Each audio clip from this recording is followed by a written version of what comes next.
Assalamualaikum warahmatullahi wabarakatuh. A'udzu billahi minasyaitonir rajim. Bismillahirrahmanirrahim. Surat Syu'ara, maknanya ayat 61. Falamma taro'a, maka ketika saling melihat sopo al-jam'an, dua golongan, yaitu bala tentara Fir'aun dan kaumnya Nabi Musa, satu dengan yang lain sama melihat. Yang ini menunjukkan bahwa bala tentara Fir'aun sudah sangat dekat sekali dengan kaumnya Nabi Musa. Akhirnya qala berkata siapa ashabu Musa, teman-temannya Musa, artinya orang-orang Bani Israel. Mereka sama mengeluh, sama susah, berkata kepada Nabi Musa, inna sesungguhnya kami ikulamu dorokun, niscaya orang-orang yang dikejar, orang-orang yang disusul. Jadi ketika dua golongan, golongannya Bani Israel dan golongannya bala tentaranya Fir'aun sudah saling melihat, yang menunjukkan bahwa bala tentara Fir'aun sudah sangat dekat sekali, maka teman-temannya Nabi Musa, orang-orang Bani Israel, mereka ini sama kebingungan, sama mengeluh, sama khawatir, sama ketakutan. Mereka berkata kepada Nabi Musa bahwa kami ini adalah orang-orang yang sudah dikejar. Ini sudah sangat dekat sekali. Ini di depan kita ada bala tentara Fir'aun dan sudah tidak ada jalan lagi keluar lagi dari sini. Kita nggak akan mungkin bisa lari lagi karena di depan kita ada laut yang luas. Nah, ini. Qala berkata siapa Nabi Musa, kala jangan begitu. Kalian jangan berkata seperti itu. Jangan pesimis. Allah pasti akan memberikan jalan keluar kepada kita untuk memberikan keselamatan. Jadi kalla la yudrikuna. Jangan begitu, nggak mungkin mereka akan menyusul kepada kita semuanya. Pasti Allah akan memberikan jalan keluar kepada kita untuk menyelamatkan kita semuanya ini. Karena inamai sesungguhnya bersamaku sapa Robbi Tuhanku, saya din akan memberikan petunjuk siapa Allah nih padaku. Jangan khawatir bahwa Tuhanku akan selalu menyertai aku. Tentunya Allah nanti akan memberikan petunjuk kepadaku, memberikan jalan keluar kepadaku. Akhirnya Allah berfirman, Allah menjawab terhadap keluh kesahnya orang Bani Israel. Fa'auha, maka memberi wahyu kami Allah ila Musa, kepada Nabi Musa, an bahwasanya idrib, memukullah engkau, biasoka, dengan tongkat engkau, pukulkanlah al-bahra, pada lautan. Maka pada waktu itu kami Allah memberi wahyu kepada Musa, hei Musa, tongkat yang kamu pegang, yang ada di tangan kamu itu, pukulkanlah ke dalam lautan. Pukulkanlah ke lautan. Akhirnya fangfalako, maka pecah apa laut? Pecah menjadi jalan. Terbentang menjadi jalan yang kering. Fakana, maka ada siapa kulu firkin setiap pecahan, kataudil azim, sebagaimana gunung al-azim yang besar.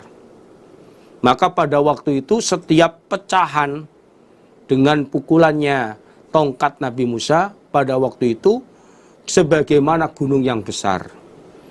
Dalam ceritanya waktu itu laut terpecah belah menjadi 12, menjadi jalan yang kering, karena memang pada waktu itu golongannya Nabi Musa terbagi menjadi 12. Sehingga masing-masing golongan melewati jalan tersebut. Wa azlafna dan mendekatkan kami Allah. Wa azlafna dan mendekatkan kami Allah sama di sana, di jalan yang sudah dilewati oleh orang Bani Israel. Allah mendekatkan al-akharin pada orang-orang yang lain. Artinya Fir'aun dan bala tentaranya. Dan kami Allah mendekatkan orang-orang yang lain, yaitu Fir'aun dan bala tentaranya, mendekatkan ke sana, ke tempat yang sudah dilewati oleh orang-orang Bani Israel. Sehingga pada waktu itu Fir'aun dan bala tentaranya pun juga ikut masuk, ini lewat di jalan yang kering yang telah dilewati oleh orang-orang Bani Israel. Pada waktu itu akhirnya wa anjaina, menyelamatkan kami Allah, Musa pada Nabi Musa, waman dan orang ma'ahu bersama Nabi Musa, ajmain semuanya. Pada waktu itu ada 670.000 orang Bani Israel. Kami Allah menyelamatkan Musa dan para pengikutnya, orang-orang Bani Israel semuanya. Summa aghraqna, kemudian menenggelamkan kami Allah al-akharin pada orang-orang yang lain, yaitu Fir'aun dan bala tentaranya kami tenggelamkan. Karena jalan yang kering yang mereka lewati akhirnya menjadi kembali seperti semula, menjadi lautan, sehingga menenggelamkan mereka semua. Mereka semua mati. Dan mereka waktu itu hilang juga. Nah, yang Allah selamatkan hanya jasadnya Fir'aun. Sebagaimana diterangkan dalam surat Yunus ayat 92. Fal yauma nunajjika bibadanika litakuna liman khalfaka ayah. Jadi pada waktu itu yang diselamatkan artinya hanya badannya Fir'aun. Waktu itu tidak busuk, awet jasadnya Fir'aun, sehingga menjadi ayat kekuasaan Allah untuk orang-orang generasi selanjutnya. Inna fi dzalika, sesungguhnya di dalam demikian itu, ceritanya orang Bani Israel itu, opola ayatan, ayat kekuasaan Allah menjadi ibarat untuk orang-orang setelahnya, generasi-generasi berikutnya. Wa makana, dan tidak ada sopo aksaruhum, kebanyakan mereka orang-orang kafir, iku mukminin, orang-orang yang beriman. Namun ternyata walaupun banyak cerita yang seperti itu, kebanyakan mereka orang kafir tidak beriman. Wa inna rabbaka, dan sesungguhnya Tuhan kau Muhammad, iku lawan niscaya Allah, iku al-aziz, dat yang maha perkasa, yaitu perkasa untuk menyiksa orang-orang kafir. Di dalamnya termasuk menenggelamkan Fir'aun dan bala tentaranya. Ar-Rahim, lagi maha kasih sayang. Kasih sayang terhadap orang-orang iman, Nabi Musa dan pengikutnya, yaitu mereka diselamatkan dari tenggelam dan juga diselamatkan dari kejarannya Fir'aun dan bala tentaranya. Ini bukti bahwa Allah perkasa menyiksa orang kafir dan kasih sayang terhadap orang iman. Watlu, dan membacakanlah engkau Muhammad alaihim, atas mereka orang-orang kafir Quraisy, bacakanlah Naba Ibrahim, pada ceritanya Nabi Ibrahim. Dan Muhammad, kamu berceritalah kepada mereka orang-orang kafir Quraisy tentang ceritanya Nabi Ibrahim. Ketika itu kala berkata siapa Nabi Ibrahim, li abihi, kepada bapaknya, wa qaumihi, dan kaumnya, ma, apakah sesuatu tak budul menyembah kalian. Pada waktu itu Nabi Ibrahim nasihat, bertanya kepada bapak dan kaumnya, kalian semua ini apa yang kalian sembah? Sesuatu apa yang kalian sembah? Ini kalau menjawab mereka bapak dan kaumnya, nak budu, menyembah kami, asnaman, pada beberapa berhala. Fanadhallu, maka menjadi kami, laha, kepada berhala itu, iku akifin, orang-orang yang menetapi. Mereka kaum dan bapaknya Nabi Ibrahim menjawab bahwa kami ini menyembah beberapa berhala, yang mana kami ini orang-orang yang menetapi pada berhala itu. Kami puja, kami sembah berhala itu. Itulah berhala yang kami sembah. Qala berkata siapa Nabi Ibrahim, hal adakah yasma'unakum memberikan pendengaran atau mendengar, hal adakah yasma'unakum mendengar mereka berhala, kum pada kalian, ittada'un ketika memanggil kalian kepada mereka. Lalu Nabi Ibrahim bertanya, berhala yang kalian sembah, yang kalian anggap sebagai Tuhan, apakah berhala itu mendengar kepada kalian ketika berhala itu kalian panggil? Mendengar enggak kira-kira kalau berhala itu kamu panggil? Au yang fa'unakum atau memberi manfaat siapa berhala kum pada kalian? Apakah berhala itu bisa memberikan manfaat kepada kalian? Andai kata berhala itu kalian sembah. Au yadurun atau kebalikannya, atau memberi kemalatan, mudarat, memberikan bahaya mereka berhala. Atau kebalikannya, apakah berhala itu bisa membahayakan kepada kalian? Andai kata berhala itu tidak kalian sembah. Kira-kira bagaimana kalau itu memang berhala itu sebagai Tuhan, bisa nggak memberikan manfaat atau mendatangkan mudarat?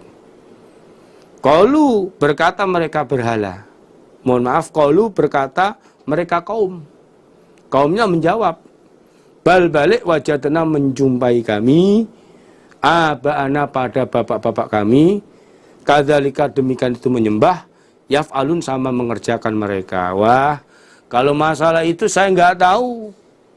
Yang jelas kami ini menyembah berhala ini ya mengikuti kakek moyang kami. Ya inilah agama kakek moyang kami. Sama menyembah pada berhala. Sebagaimana kami sekarang ini. Ini, yang penting kami dalam menetapi agama yang mengikuti adat kakek moyang kami.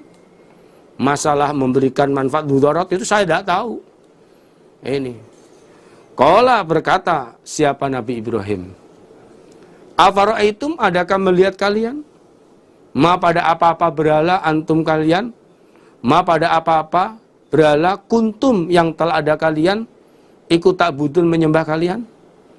Antum kalian wa aba'ukum dan bapak-bapak kalian al-aqdamun yang dahulu. Coba saya tanya menurut pendapat kalian bagaimana? Berhala-berhala yang sudah kalian sembah dan disembah oleh bapak-bapak kalian dahulu, coba saya tanya. Ini, apakah ada manfaatnya? Apakah bisa mendatangkan mudarat? Saya tanya. Sekarang bagaimana? Fa'inahum maka sesungguhnya mereka berhala iku aduun musuh li bagiku. Ketahuilah, para berhalamu yang kalian sembah itu adalah menjadi musuh saya. Maka saya tentunya tidak akan mungkin mau menyembah kepada berhala kalian. Illa kecuali Rabbal Alamin, Tuhan alam semesta. Jadi mereka berhala adalah musuh bagi saya. Maka saya tidak mau menyembah mereka. Berhala-berhalamu. Karena apa? Berhalamu nggak mendatangkan manfaat maupun mudarat. Kecuali artinya akan tetapi saya akan menyembah Tuhan alam semesta. Karena apa? Tuhan alam semesta itu alladzi zat khalaqani. Telah menciptakan siapa zat, siapa Allah ni padaku. Fahuwa maka Allah iku yahdin, memberikan petunjuk siapa Allah ni padaku. Waladzi dan zat wa dia Allah iku yut'imuni, memberi makan siapa Allah ni padaku. Wa yaskin dan memberi minum siapa Allah ni padaku. Wa idza marirtu dan ketika sakit aku, pada saat saya sakit, fahuwa maka Allah iku yasfin, menyembuhkan siapa Allah ni padaku. Waladzi dan zat Allah itu yumituni, mematikan siapa Allah ni padaku. Sumayuhyin kemudian menghidupkan siapa Allah ini padaku. Karena apa? Allah Tuhanku yang aku sembah. Ini Allah itu ya yang menciptakan aku. Allah lah yang menciptakan aku, lalu Allah memberikan petunjuk kepadaku. Dan Allah lah yang memberi makan kepadaku, juga yang telah memberikan minum kepadaku. Bahkan ketika aku sakit, maka Allah lah yang menyembuhkan kepadaku. Dan Allah juga kuasa mematikan aku. Allah lah yang akan mematikan aku. Kemudian Allah lah yang akan menghidup kembalikan aku. Allah akan menghidupkan aku kembali besok di hari kiamat. Nah ini. Sementara berhalamu itu nggak bisa apa-apa. Nggak bisa berbuat apa-apa. Maka saya nggak akan mungkin menyembah berhalamu. Yang aku sembah Allah yang bisa kuasa segala-galanya. Ini.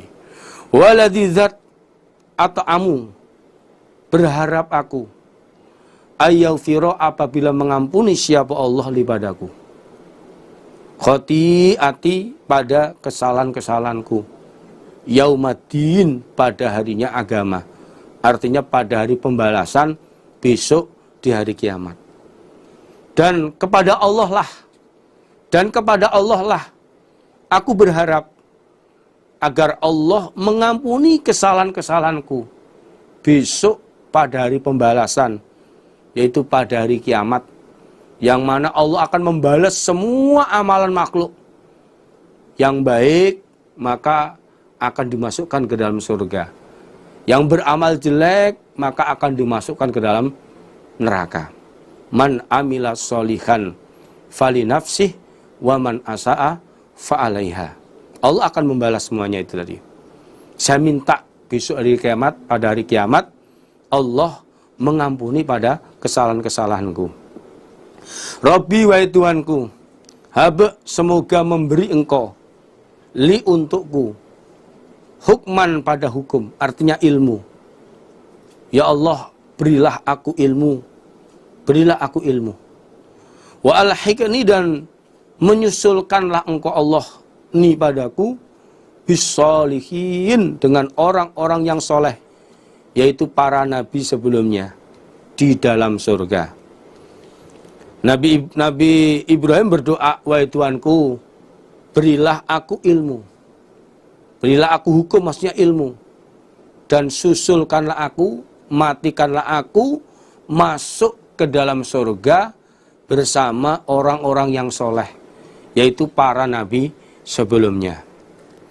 Waja'al, dan semoga menjadikan engkau li untukku lisana sidqin, pada lisan yang jujur, artinya mendapatkan sanjungan yang baik, menjadi kenangan sepanjang masa, fil akhirin, di dalam orang-orang yang akhir, pada generasi-generasi selanjutnya. Dan ya Allah, aku mohon, jadikanlah aku menjadi lesan yang jujur, ucapan contoh yang baik, yang selalu menjadi kenangan bagi kaum-kaum setelah saya. Jadi pembicaraan yang baik, contoh yang baik sepanjang masa. Waj'alni, dan semoga menjadikan engkau Allah ni padaku, min warasati jahannam, saya ulangi, min warasati jannatin naim, dari orang yang mewaris surga yang nikmat. Dan jadikanlah aku termasuk orang-orang yang mewaris surga yang nikmat, termasuk penghuni surga. Waghfir, dan semoga mengampuni engkau Allah li abi, untuk bapakku. Dan aku mohon ya Allah, ampunilah bapakku, karena inausunya bapak iku, kana ada siapa bapak iku minadhdallin, dari orang-orang yang sesat. Karena bapak saya ini termasuk golongan orang-orang yang sesat.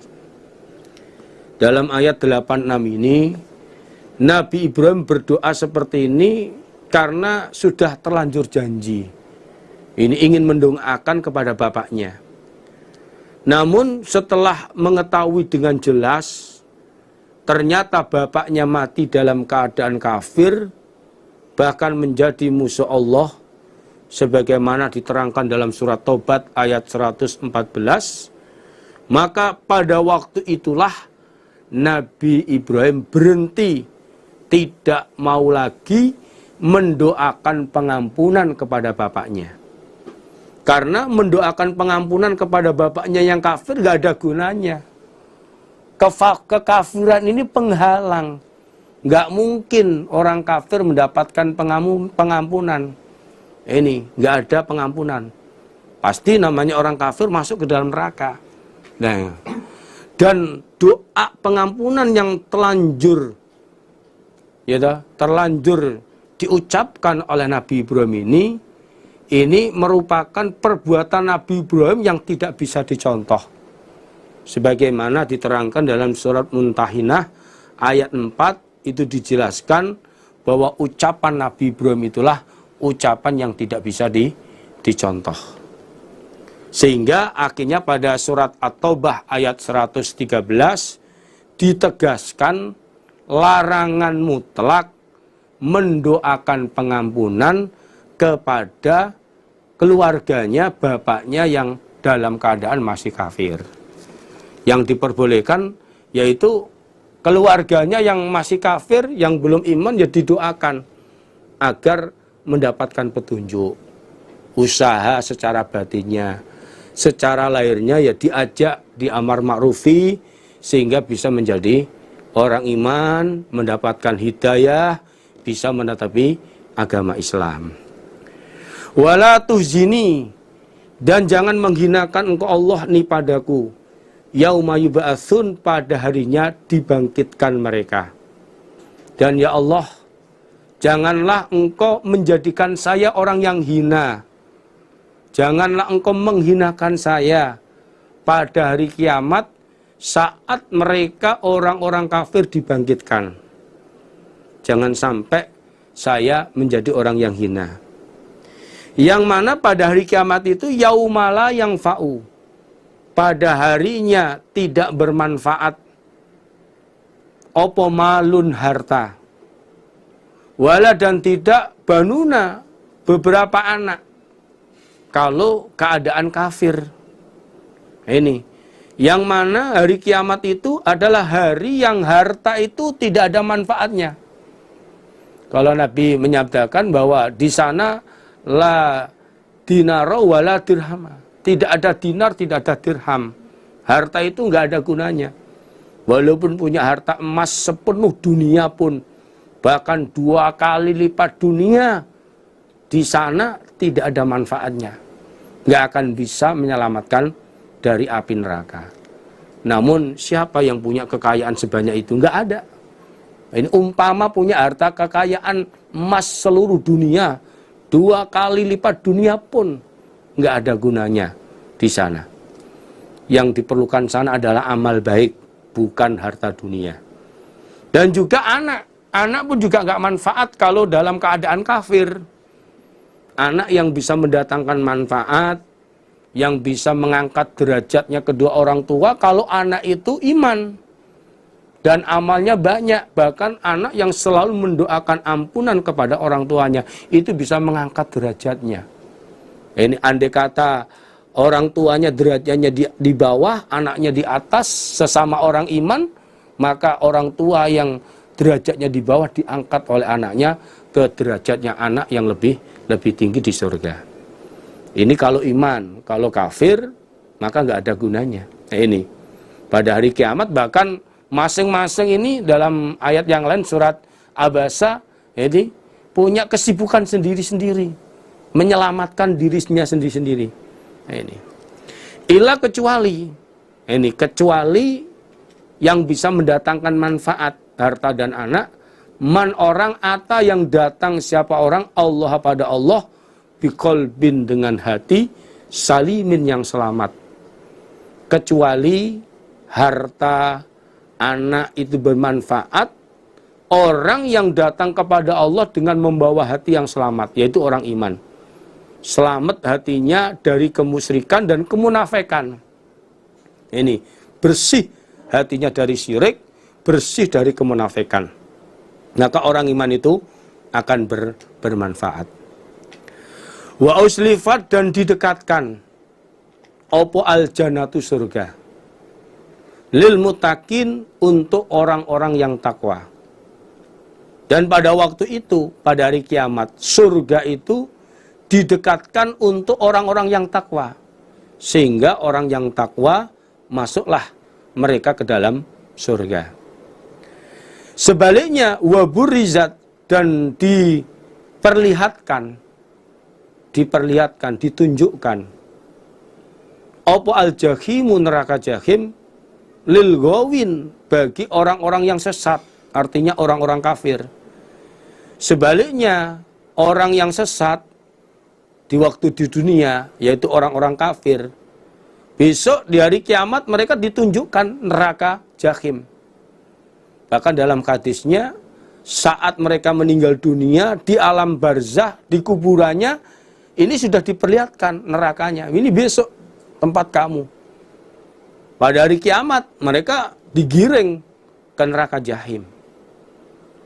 Wakilah, dan dikatakan, mereka ditanya, lahum, kepada mereka orang-orang yang sesat, orang-orang kafir, ainama, di mana sesuatu, artinya berhala, kuntum, yang telah ada kalian, ikut tak budun, menyembah kalian, min dunilah, dari selain Allah. Lalu mereka saat itu ditanya, sekarang mana berhala kalian yang kalian sembah selain Allah, yang kalian anggap sebagai Tuhan? Hal yang surunakum, adakah bisa memberikan pertolongan mereka berhala pada kalian? Bisa nggak sekarang berhala-berhala memberikan pertolongan kalian untuk menolak siksaan yang akan menimpa kepada kalian ini? Au yantansirun, atau menolong mereka, atau mampukah berhala kalian itu menolong dirinya untuk menolak siksaan yang akan menimpa kepada diri mereka sendiri? Apakah mampu? Sekarang mana? Akhirnya fakubukibu, maka dijatuhkan mereka berhala, fiha, di dalam neraka. Hum, mereka berhala, wal ghawun, dan orang-orang yang sesat, orang-orang kafir yang menyembahnya. Wa junudu iblis, dan juga bala tentaranya iblis, ajma'un, semuanya. Nah, ini akhirnya pada waktu itu mereka berhala dijatuhkan ke dalam neraka bersama orang-orang yang sesat, bersama orang-orang yang menyembah kepadanya. Bahkan juga bala tentara iblis, semuanya juga dimasukkan ke dalam neraka. Inilah bahwa berhala yang disembah di dunia selain Allah itu sedikit pun tidak ada manfaatnya. Qalu, berkata mereka orang kafir, wahum, dan mereka orang kafir, via, di dalam neraka, iku yahtasimun, sama bertengkar mereka. Mereka sama bertengkar dengan berhalanya. Tallah, demi Allah, ucapannya orang kafir, in, sesungguhnya kelakuan, kuna, ada kami di waktu di dunia, iku lafi dzolalin, niscaya di dalam sesat, mubinin, yang jelas. Yaitu ketika di dunia, nusawwikum, menyekutukan kami, menyamakan kami, bikum, dengan kalian, kum, pada kalian, nusawwikum, menyekutukan kami, kum, pada kalian berhala, birabbil alamin, dengan Allah, Tuhan alam semesta. Wa ma'adzolana, dan tidak menyesatkan, nah, pada kami, sopo ilal mujrimun, kecuali orang-orang yang berdosa, yaitu iblis dan anaknya Nabi Adam yang bernama Qabil. Karena Qabilah yang memberikan contoh jelek pertama kali membunuh kepada saudaranya yang bernama Habil. Maka dari itu sekarang famalana, maka tidak ada lana bagi kami min syafi'in, dari orang-orang yang menolong. Wala, dan tidak ada sodikin family, hamimim, yang sangat dekat untuk menolong kami. Maka dari itu falaula annalana, maka seandainya sesungguhnya bagi kami apa karotan, kembali ke dunia, fanakuna, maka ada kami iku minal mukminin, dari golongannya orang-orang yang beriman. Ini merupakan kata-kata penyesalan dari orang kafir pada saat di hari kiamat. Jadi pada hari kiamat orang-orang kafir ini sama bertengkar dengan berhalanya di neraka. Sama berargumen mulut, bertengkar, saling menyalahkan antara orang kafir dengan berhalanya. Mereka orang kafir berkata, demi Allah, bahwa kami dulu di dunia ini di dalam sesat yang jelas. Yaitu sesatnya kami menyekutukan kalian, menganggap sama kalian dengan Allah, Tuhan alam semesta. Padahal kalian hanya berhala. Kalian tak anggap sama sebagai Tuhan. Saya gunakan untuk menyekutukan Allah, Tuhan alam semesta. Ini. Dan pada waktu itu kami menjadi sesat seperti ini. Jauh dari petunjuk yang benar. Ini yang menyesatkan yaitu orang-orang yang berdosa. Yaitu iblis yang menyesatkan kami. Juga termasuk anaknya Nabi Adam yang bernama Qabil. Karena Qabil lah yang memberikan contoh jelek di dalam masalah pembunuhan. Pertama kalinya manusia yang membunuh. Waktu itu Qabil membunuh saudaranya yang bernama Habil. Maka sekarang ini tidak ada yang bisa memberikan pertolongan kepada kami. Juga tidak ada lagi famili yang sangat dekat untuk menolong kami. Maka dari itu, apakah ada? Apakah ya bisa?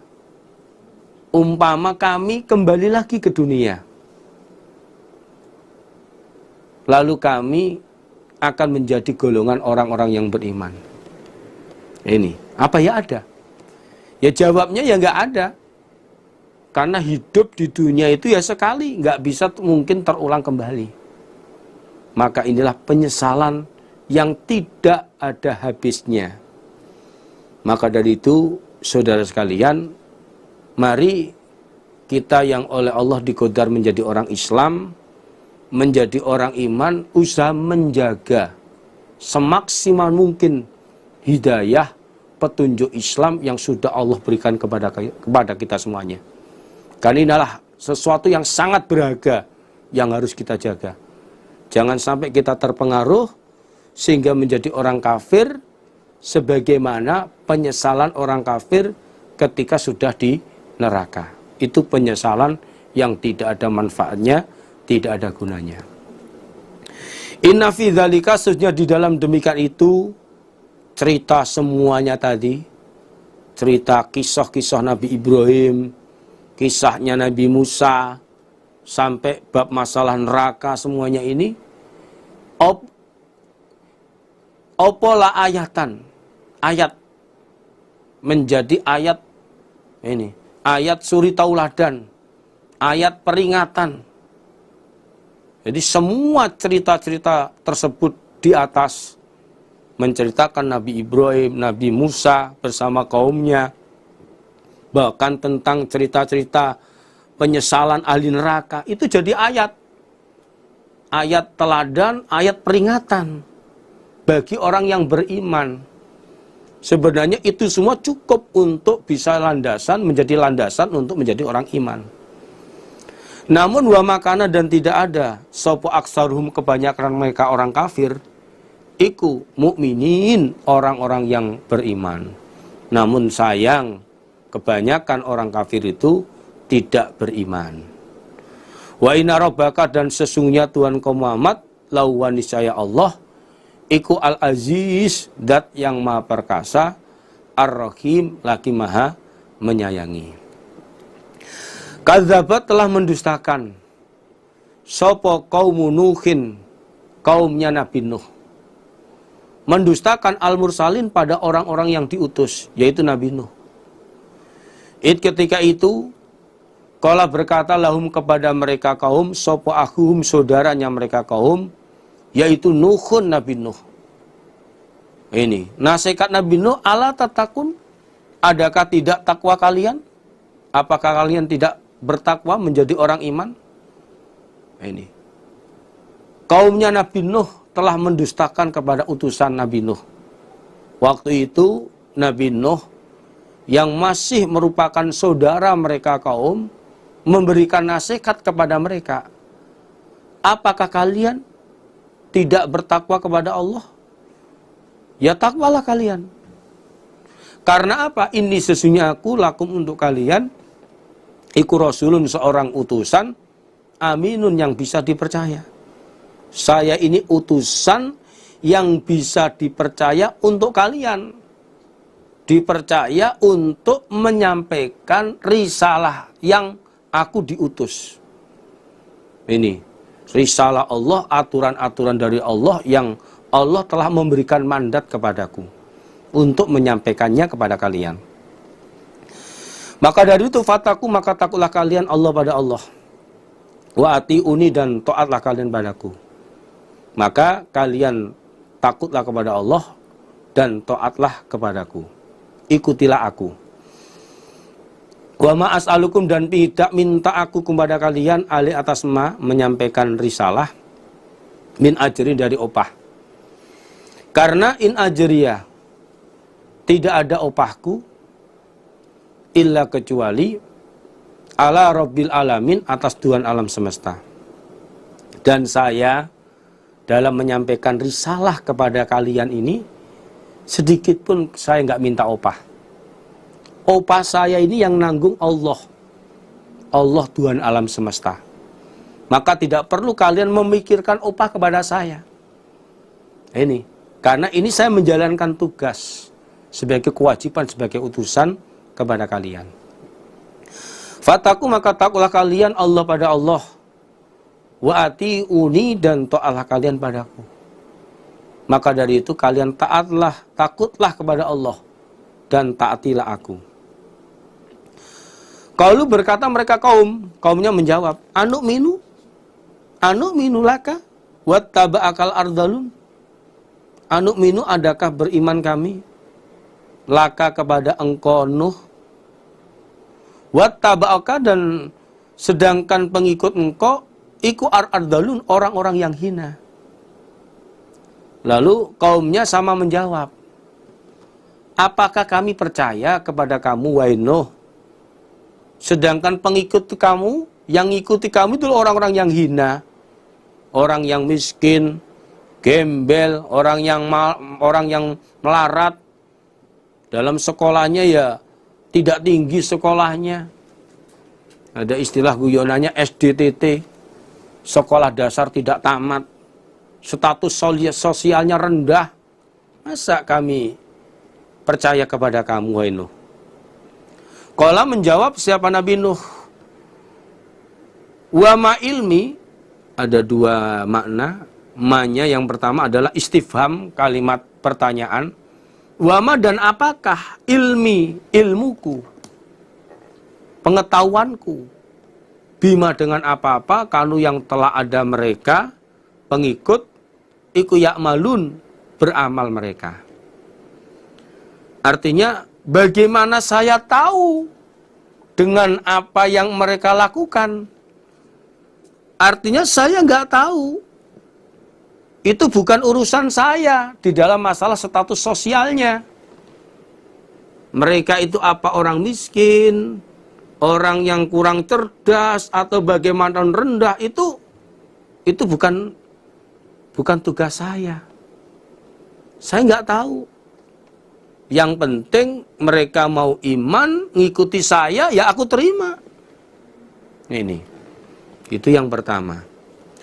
Yang kedua, maknanya ma adalah manafi, maknanya tidak. Nah, ini. Wa ma ilmi, dan tidak ilmuku, artinya saya tidak tahu bima dengan apa-apa kanu yang telah ada mereka iku ya'malun, beramal mereka.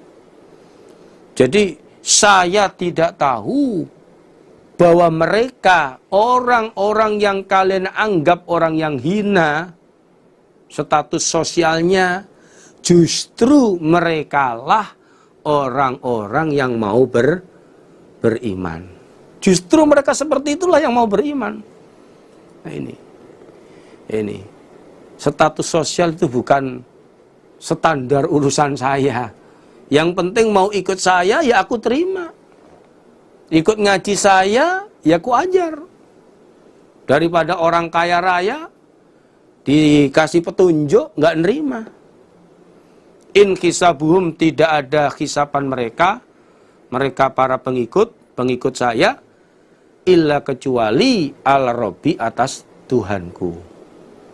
Lau tas urun, seandainya mengetahui kalian, seandainya merasa kalian, tentunya kalian tidak mencaci maki kepada mereka. Akan tetapi hisapan saya ulangi, akan tetapi hisapan mereka, urusan mereka para pengikut saya itu Allah itu. Yang hisab Allah, urusan Allah. Mereka beramal apa, urusannya Allah. Seandainya kalian tahu tentang hal itu urusan Allah, bukan urusan saya, maka tentunya kalian tidak mencaci maki mereka. Ini jangan sampai hanya karena status sosial orang miskin, kalian jadikan bahan caci makian. Namun ternyata orang yang miskin mau percaya kepada saya, mau iman kepada saya, ya aku terima. Ini, yang penting mau ngikuti saya. Wa ma'ana, dan tidak ada aku iku bitoridil mu'minin, dengan orang yang menolak orang-orang yang beriman. Dan saya tidak akan mungkin menolak orang-orang yang beriman. Yang penting mau iman, status sosialnya kayak apa, itu bukan jadi ukuran. Yang penting mau iman, mau nerima. Ini, in ana, tidak ada aku, illa kecuali nadhirun, orang yang menakut-nakuti, mubinun, yang jelas. Sedangkan kewajiban saya adalah seorang rasul, seorang utusan, yang tugasnya memberi kabar takut yang jelas. Siapa yang kafir, siapa yang nggak percaya, maka merekalah yang akan diancam dengan siksaan neraka. Sosial itu bukan urusan saya.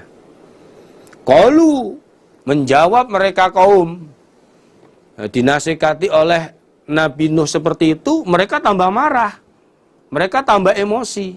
Kaumnya berkata, la illam tantahi, niscaya jika tidak berhenti engkau, kamu tidak berhenti dari ucapan kamu kepada kami, memanas-manasi kami, ngajak kami amar ma'ruf kepada kami, ya Nuhu henoh, aja kamu nggak mau berhenti, oh latakunanna, niscaya ada sungguh engkau, iku minal marjumin, dari golongan orang-orang yang diranjam. Artinya dilempari batu sampai mati. Ternyata kaumnya Nabi Nuh emosi. Ini, Nuh, kalau kamu nggak mau berhenti dari ajakan kamu, ngomel nasihat begitu kepada kami, kamu nggak mau berhenti, kamu nanti akan saya ranjam kamu nanti. Nanti kamu akan saya bunuh, saya lempari batu sampai mati kamu. Kalau kamu tetap seperti itu. Akhirnya, singkat ceritanya, Nabi Nuh deblek menghadapi kaumnya yang seperti itu, diajak beriman, ternyata nggak mau beriman. Bahkan pengikut Nabi Nuh tidak tabah lagi. Dalam ceritanya hanya 80 orang. Padahal saat itu Nabi Nuh sudah amar ma'ruf kepada kaumnya kurang lebih 950 tahun. Ternyata pengikutnya hanya 80 orang. Nggak tambah lagi. Ini. Karena sudah jelas pengikut Nabi Nuh ini sudah nggak tambah lagi dan Nabi Nuh sudah deblek menghadapi mereka. Akhirnya Qola berdoa siapa Nabi Nuh. Mengeluh kepada Allah. Rabbi wahai Tuhanku. Inna qaumi sesungguhnya kaumku. Iku kadzabuni. Telah mendustakan mereka nih padaku. Ya Allah kaum saya telah mendustakan kepada saya. Mereka sudah tidak mungkin lagi beriman. Maka dari itu faftah, maka semoga membuka engkau, artinya menghukumi engkau. Baini di antaraku, wa bainaum dan di antara mereka kaum. Fatkan dengan bukaan, hukum, wanat jini dan semoga menyelamatkan engkau. Ni padaku. Waman dan orang, ma'i bersamaku minal mu'minin dari orang-orang yang beriman. Akhirnya karena sudah mentok usaha Nabi Nuh untuk amar ma'ruf, mengajak beriman kepada mereka kaum, dan ternyata pengikut-pengikut Nabi Nuh juga tidak bertambah. Akhirnya Nabi Nuh berdoa kepada Allah, wahai Tuhanku, kaumku mereka ini telah mendustakan kepadaku, sudah tidak percaya lagi padaku. Maka aku mohon ya Allah, hukumilah antara saya dan mereka kaum. Segeralah ya Allah, siksalah mereka semua ya Allah. Kaum saya yang sudah nggak mau iman, berilah mereka siksaan. Dan selamatkanlah saya dan para pengikut saya yang beriman. Orang-orang yang beriman bersama saya, selamatkan ya Allah. Akhirnya pada waktu itu Allah menjawab, mengabulkan doanya Nabi Nuh. Jadi Allah berfirman, fa'anjaina, maka menyelamatkan kami Allah hu pada Nabi Nuh.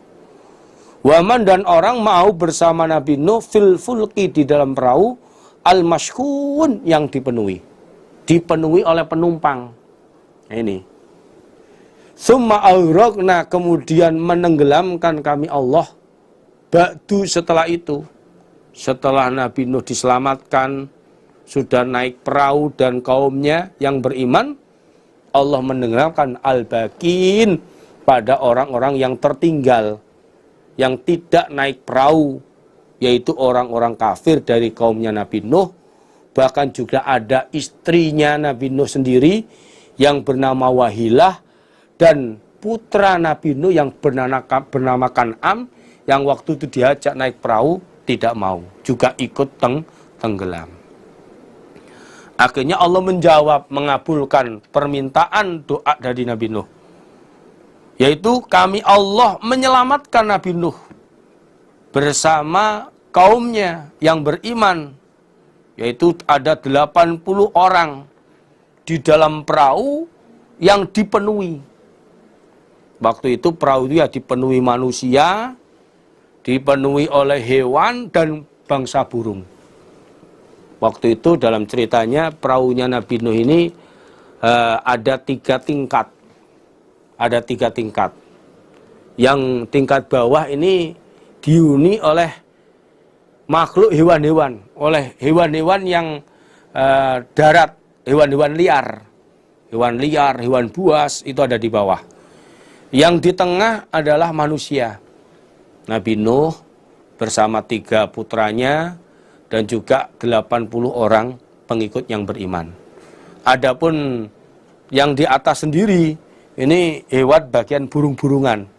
Semua segala burung itu berada di lantai atas. Nah, ini. Kemudian setelah itu, orang-orang yang tersisa, yang tidak naik ke dalam perahu, mereka semuanya kami tenggelamkan. Sehingga mereka mati. Bahkan ceritanya, banjirnya selama 6 bulan, 150 hari. Maka nggak mungkin orang itu bisa selamat. karena banjir seluruh dunia.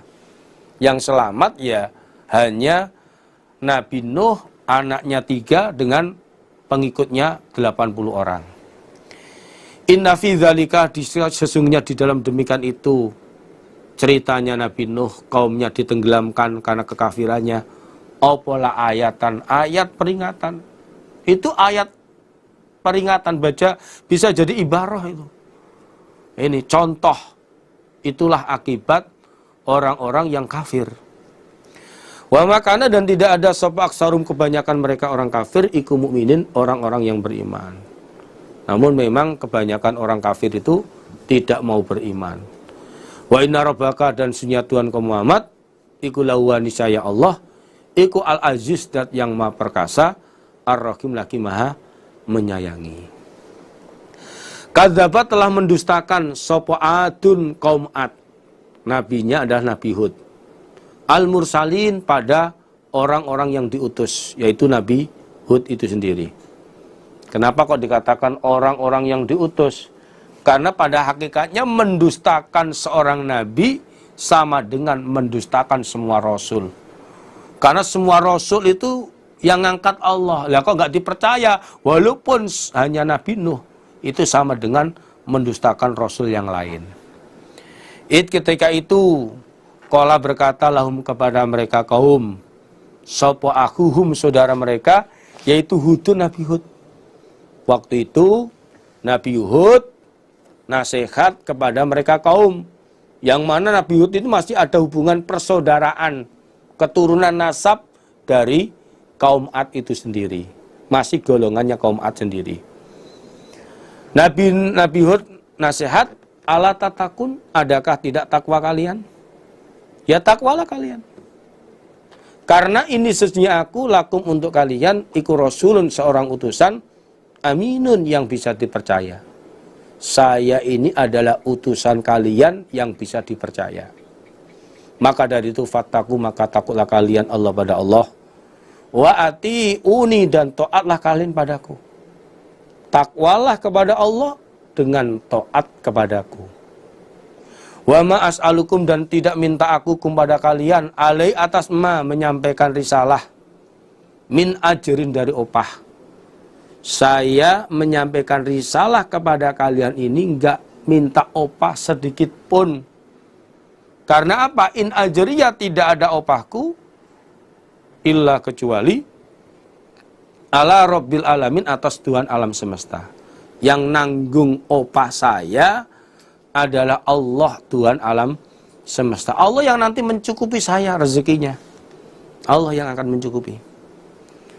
Atabnuna, adakah membangun kalian? Kalian bikuliriin, pada tiap-tiap tanah yang tinggi, daerah perbukitan, ayatan pada tanda, maksudnya bangunan-bangunan. Tak basun, sama bermain kalian. Artinya mengganggu, menghina kepada orang-orang iman yang lewat di depan kalian. Bahkan watat takhizun, dan mengambil kalian masoni'a, pada beberapa bangunan, beberapa karya bangunan yang megah, istana-istana. La'alakum, agar kalian ikut takhludun, kekal kalian. Artinya agar kalian tidak mati, aman, tenang dari bahaya siksaan.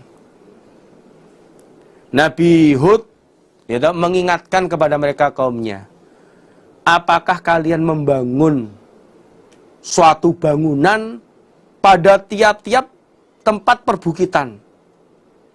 Kamu bangun dengan beberapa bangunan yang kalian gunakan untuk menghina orang-orang iman yang lewat di depan kalian. Buat suatu monumen untuk jadikan tempat penghinaan orang iman yang lewat di depan kalian. Bahkan kalian membuat beberapa bangunan yang megah, bagaikan istana. Kalian buat hasil karya, pekerjaan yang luar biasa, dengan tujuan agar kalian kekal hidup di dunia. Biar kalian tidak mati, bisa berlindung dari bangunan kalian, aman, tenang dari bahaya, dari siksaan. Apa begitu? Apa begitu maksud kalian membuat semuanya itu? Wa idza bastatum, dan ketika memukul kalian atau menyiksa kalian kepada orang iman yang lemah, bastatum, maka memukul kalian atau menyiksa kalian, jabarin, dengan orang-orang yang memaksa.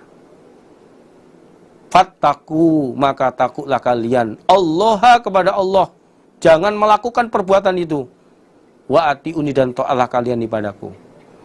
Dan kalian suka memukul kepada orang iman yang lemah, bahkan membunuhnya. Dalam memukul kalian bagaikan mukulnya orang-orang yang memaksa, orang yang sombong. Jadi kalau menyiksa, memukul orang iman, dalam memukulnya kayak hewan. Dipukul dengan cambuk, dengan pedang, yang tanpa punya belas kasihan sama sekali. Nggak ada peri kemanusiaan sama sekali. Kayak hewan. Apa kalian begitu? Menindas orang-orang iman yang lemah. Seperti itukah perbuatan kalian? Maka kalian takutlah kepada Allah, jangan melakukan perbuatan itu. Berhentilah dari perbuatan kalian seperti itu. Dan kalian taatlah kepadaku. Jangan terus melakukan seperti itu. Wattaku, dan takutlah kalian, alladzi, pada zat, pada Allah, amadakum, telah menolong siapa Allah, artinya telah memberikan nikmat siapa Allah, kum, pada kalian, bima, dengan apa-apa, taklamun, yang mengetahui kalian. Yaitu amadakum, menolong siapa Allah, kum, pada kalian, bi'an amin, dengan beberapa ternak, wabanin, dan beberapa anak, wajannatin, dan beberapa kebun, wa uyunin, dan beberapa mata air. Namun ini sesungguhnya aku, iku akhafu, khawatir aku, alaikum, atas kalian, saya khawatir, adzaba yaumin, pada siksaan hari, azimin, yang agung. Dan kalian, wahai kaumku, takutlah kepada Allah. Allah adalah zat yang telah banyak memberikan kenikmatan kepada kalian, yang telah kalian ketahui.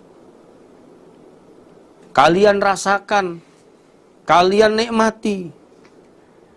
Yaitu termasuk Allah memberikan nikmat kepada kalian, memberikan pertolongan kepada kalian dengan adanya beberapa ternak. Kalian banyak, punya ternak yang banyak, dan beberapa anak. Bahkan dari segi postur tubuh kalian ini berbeda. Orangnya besar-besar, tinggi-tinggi, dan punya kekuatan yang luar biasa. Ini. Dan juga Allah ngasih beberapa kebun, mata air, beberapa sungai. Ini, melimpah ruah hasilnya. Namun ketahuilah, dengan itu semua, saya khawatir, kalau kalian nanti tertimpa siksaan hari yang agung, kalau kalian tidak beriman. Saya khawatir, kalau kalian seperti itu sombong, nggak mau beriman, saya khawatir nanti kalian tertimpa siksaan hari yang agung. Kena siksaan di waktu hari kiamat nanti. Qalu, berkata mereka kaum Ad. Kaum Ad berkata, sawaun, sama. Sama saja maksudnya. Alaina, atas kami. Awa'atta, adakah nasihat kamu Hud? Am lam takun, adakah tidak ada kamu? iku minal wa'idin, dari orang-orang yang nasihat. Ternyata kaum Ad menjawab kepada Nabi Hud, "Hei Hud, percuma saja kamu Hud. Sama saja kamu mau nasihat atau tidak nasihat, saya tidak percaya kepada kamu." Ini capek-capek kamu ngomong, alah, saya nggak percaya. In hadza, tidak ada ini ajakan kamu, illa kecuali khuluqul awalin, beberapa agamanya orang-orang dahulu. Ini dongeng orang dulu ini. Karena apa ajakan kamu ini? Ajakan hanya menyembah pada satu Tuhan, hanya kepada Allah ini agamanya orang-orang dulu, itu dongeng. Realita kenyataannya ya nggak seperti itu nyatanya. Nah ini, sejak dulu kakek moyang saya namanya Tuhan, berhala banyak. Lah kamu kok cuma satu? Itu dongeng nih. Ini dongeng saja agama orang dulu ini. Saya nggak percaya. Wa manahnu, dan tidak ada kami iku bimu'adzabin, dengan orang-orang yang disiksa. Dan kami nggak mungkinlah kena siksaan. Kami orangnya besar, tinggi besar, bangunan kami megah. Nah ini ada aman dah. Nggak mungkin kami dapat siksaan. Akhirnya fakadzabuh, maka mendustakan mereka kaum pada Nabi Hud. Akhirnya mereka tetap mendustakan kepada Nabi Hud. Akhirnya apa? Fa'ahlaknahum, maka merusak kami Allah hum, pada mereka kaum. Ini akhirnya di dunianya, ya, karena mereka mendustakan kepada utusannya Nabi Hud, kami Allah merusak mereka semuanya. Di dunianya dirusak dengan angin. Angin yang datangnya 7 malam 8 hari. 7 malam 8 hari. Sebagaimana diterangkan dalam surat Al-Haqqah ayat 7-8. Bahkan dalam ayat yang lain, saking besarnya angin itu sampai pohon kurma yang terkenal akarnya ini sangat betul-betul kuat, itu bisa tercabut seakar-akarnya. Karena kuatnya hempasannya angin tersebut, walaupun kaum Ad yang terkenal orangnya besar, orangnya tinggi, bahkan ada riwayat hadis sampai tingginya kurang lebih ya sampai 100 dirok, kurang lebih 50 meter, bahkan yang pendek ada yang menerangkan itu kurang lebihnya 30 meter, 60 dirok. Kenyataannya dengan angin mereka tidak bisa menahannya. Bangunan-bangunan yang mereka anggap kekal, kena hempasan angin hancur semuanya. Semuanya mati. Nah, ini ibarat pohon korma ini sudah tercabut seakar-akarnya. Nah, ini akhirnya mereka kaum Ad mati semuanya. Inna fi dzalika, sesungguhnya di dalam demikian itu, cerita tersebut opola ayat menjadi ayat peringatan. Itulah akibat orang yang kafir. Namun wa makana, dan tidak ada sopo aksaruhum, kebanyakan mereka iku mukminin, orang-orang yang beriman. Tapi kebanyakan orang-orang kafir tidak mau beriman. Wa inna rabbaka, dan sesungguhnya Tuhan kau Muhammad, lawan niscaya Allah iku al-aziz, dat yang maha perkasa, ar-rahim, lagi maha menyayangi. Dan ketahuilah Muhammad, Tuhan kamu Allah dat yang maha perkasa. Allah perkasa, menang, kuat, mampu menyiksa semua kaum Ad tadi. Walaupun bangunannya dianggap kuat, besar, bagaikan megah istana, orangnya tinggi besar, nyatanya tinggal kenangan, semua mati, nggak ada yang selamat walaupun sekuatnya kaum Ad, orangnya tinggi sampai 500 meter, 100 dhira, yang paling pendek kurang lebihnya 60 dhira, 30 meter kurang lebihnya, nyatanya semuanya disiksa oleh Allah, mati semua. Ar-Rahim, Allah juga Maha kasih sayang terhadap orang iman, yaitu Nabi Hud dan orang-orang yang beriman. Dikasih sayang oleh Allah, diselamatkan dari siksaan angin tersebut. Kadzabat, telah mendustakan sapa Samudu, kaum Samud, al-mursalin, pada orang-orang yang diutus. Jadi ganti cerita, yaitu sekarang kaum Samud telah mendustakan kepada utusannya, yaitu Nabi Soleh. Id ketika itu qala berkata, siapa Id ketika itu qala berkata, lahum kepada mereka, sopo akuhum, saudara mereka, yaitu Solihun, Nabi Soleh. Ketika itu Nabi Soleh nasihat kepada mereka kaum, yang mana Nabi Soleh ini masih ada hubungan persaudaraan dengan mereka kaum. Nasihatnya Nabi Soleh, ala tatakun, adakah tidak takwa kalian, takut kalian kepada Allah? Ya takutlah kepada Allah, berimanlah, sembahlah Allah. Ini sesungguhnya aku lakum, untuk kalian, iku rasulun, utusan, aminun, yang bisa dipercaya. Saya ini adalah utusan untuk kalian yang bisa dipercaya, untuk menyampaikan risalah-risalahnya Allah. Fataku, maka takutlah kalian Allah pada Allah. Wa atiuni, dan taatlah kalian padaku. Maka dari itu kalian takutlah Allah dengan mentaati kepadaku. Wa ma as'alukum, dan tidak minta aku pada kalian, ali atas ma menyampaikan risalah, min ajrin, dari opah. Saya enggak minta opah kepada kalian.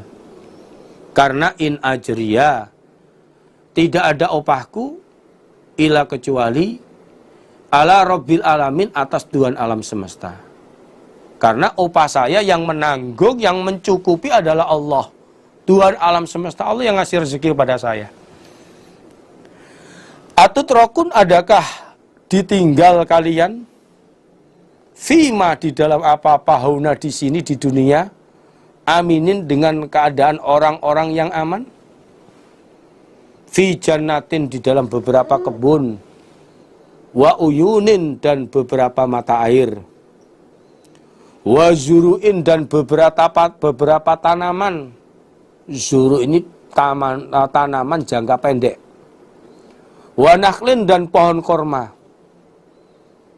Tol'uha, manggarnya pohon korma, iku hazim, lemes. Lemes artinya mengkelung. Jadi manggarnya ini merunduk karena banyaknya buah korma. Ini. Watan khintul, dan melubangi kalian, ngerowoi sira kabeh, ngelubangi kalian, minal jibal, dari beberapa gunung, buyutan, beberapa rumah, kalian jadikan beberapa rumah, farihin, dengan orang-orang yang pinter.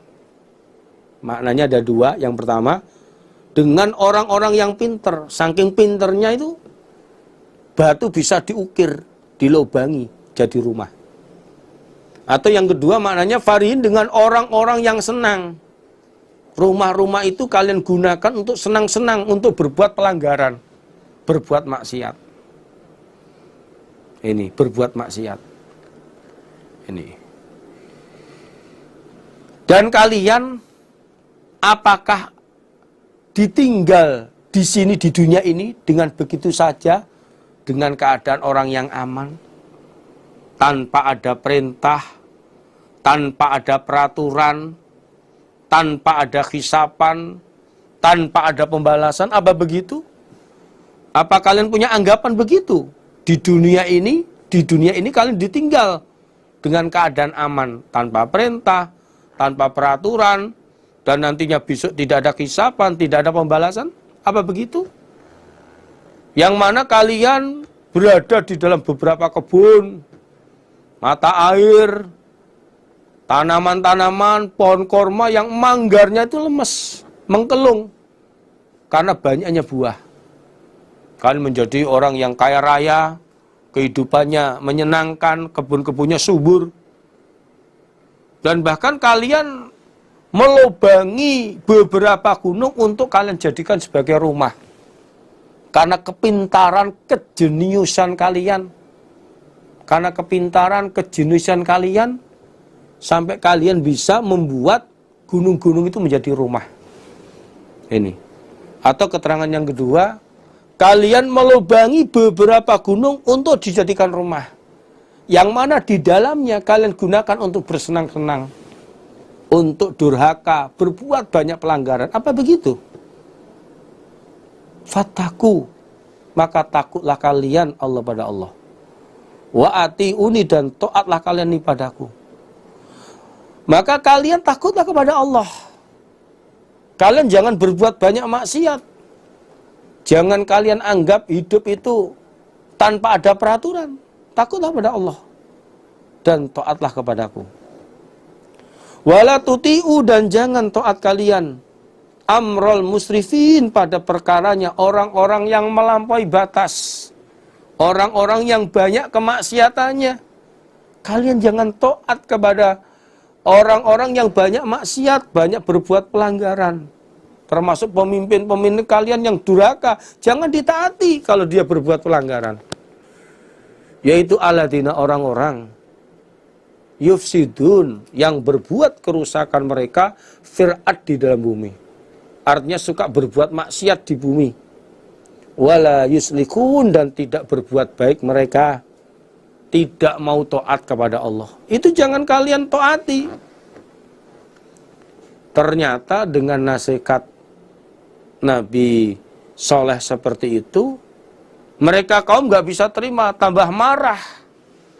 Qalu, berkata mereka kaum, innama anta, sesungguhnya engkau Soleh, iku minal musakharin, dari orang-orang yang disihir.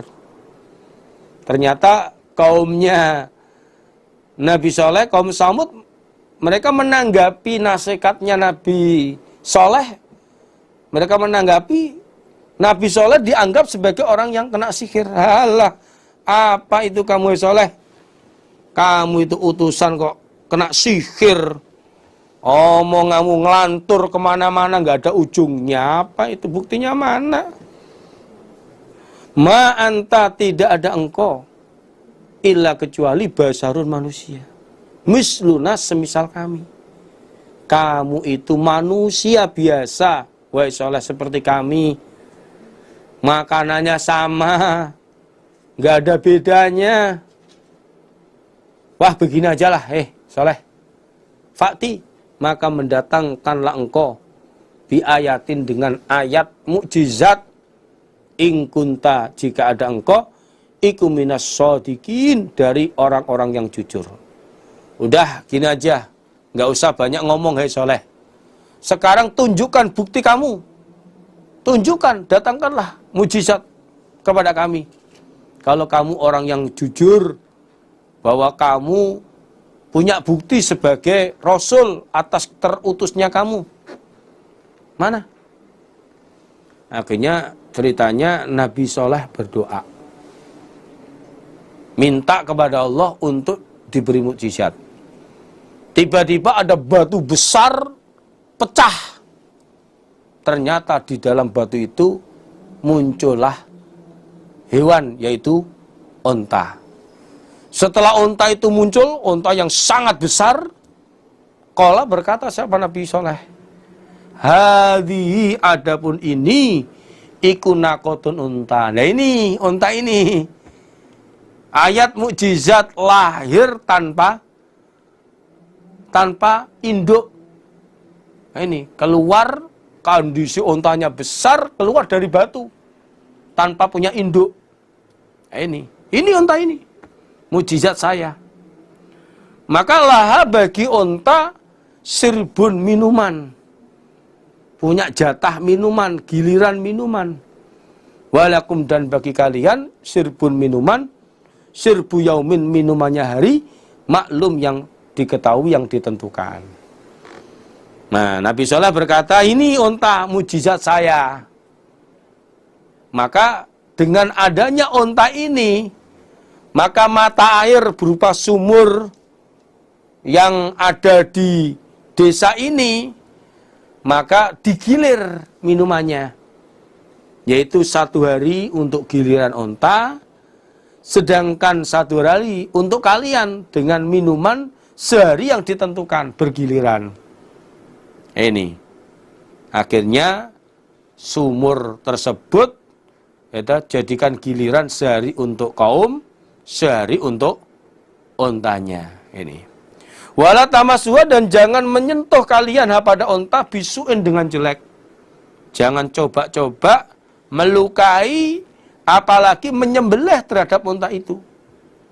Karena apa? Fayakudakum, maka akan mengambil, artinya menyambar, menimpa kepada kalian, opo adzabun yaumin, siksaan hari azimin yang besar.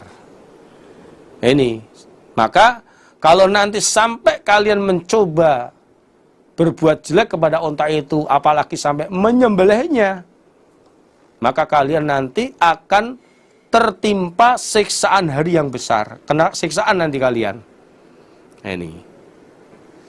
Ternyata pada waktu itu, orang-orang kaumnya Nabi Shalih merasa dirugikan. Ini, merasa dirugikan karena tempat minum itu yang sehari biasanya diminum oleh 1.500 orang kurang lebihnya, ternyata pada saat giliran onta, maka mata air dihabiskan oleh onta itu. Sehingga mereka kaum merasa dirugikan dengan keberadaannya onta tersebut. Singkat ceritanya akhirnya fa'aqaruha, maka melukai mereka pada onta itu, disembelih. Waktu itu dipimpin oleh Qudar ibnu Salifin. Qudaru ibnu Salifin sebagai pemimpin di dalam menyembelih onta tersebut. Akhirnya fa'asbahu, maka menjadi mereka ikunadimin, orang-orang yang menyesal. Karena mereka akan kena ancaman siksaan atas perbuatannya. Yaitu fa'akhadhahum, maka mengambil, menimpa humada mereka apa azab siksaan. Yaitu petir, menyambar mereka. Ini, menyambar mereka. Dalam ceritanya sebelum mereka disambar petir, pada waktu mereka menyembelih onta, dalam ceritanya pada hari Rabu, onta itu disembelih. Kemudian 3 hari masa tenang. Masa tenang. Namun selama 3 hari, hari Kamis, Jumat, dan Sabtu, mereka ini mukanya berubah-ubah. Pada hari Kamis mukanya menjadi kuning. Lalu pada hari Jumat mukanya menjadi merah. Kemudian pada hari Sabtu mukanya menjadi hitam kelam. Lalu pada hari Minggu mereka disambar oleh petir. Itu sama sebagaimana diterangkan dalam surat Hud ayat 65. Jadi ada tenang 3 hari tapi muka mereka berubah, gitu, kuning, berubah merah sampai hitam kelam. Kemudian hari berikutnya disambarlah petir. Tidak ada satupun mereka yang selamat. Inna fi dzalika, sesungguhnya di dalam demikian itu ceritanya kaum Samud, ya, disiksa oleh Allah karena kekafirannya. Opola ayatan, ayat kekuasaan Allah, ayat kebesaran Allah itu. Wa makana, dan tidak ada sopo aksaruhum, kebanyakan mereka, iku mukminin, orang-orang yang beriman. Namun ternyata mayoritas mereka bukanlah orang yang beriman. Wa inna rabbaka, dan sesungguhnya Tuhan kau Muhammad, iku lawa, niscaya Allah, iku al-aziz, dat yang maha perkasa, kuat. mengalahkan orang kafir, termasuk menyiksa semua kaum Samud. Mereka semua disambar petir, tidak ada satupun yang selamat. Ar-Rahim lagi maha menyayangi terhadap Nabi Soleh dan orang iman. Inilah salah satu cerita yang jadi peringatan orang kafir pada akhirnya, akibatnya kekafiran itu ya disisa oleh Allah. Nah, ini alhamdulillah, jazakumullahu khairan. Semoga Allah beri manfaat dan barokah. Demikianlah yang saya sampaikan. Bila ada kurang lebihnya mohon maaf yang sebesar-besarnya. Jazakumullahu khairan. Akhir kalam, assalamualaikum warahmatullahi wabarakatuh.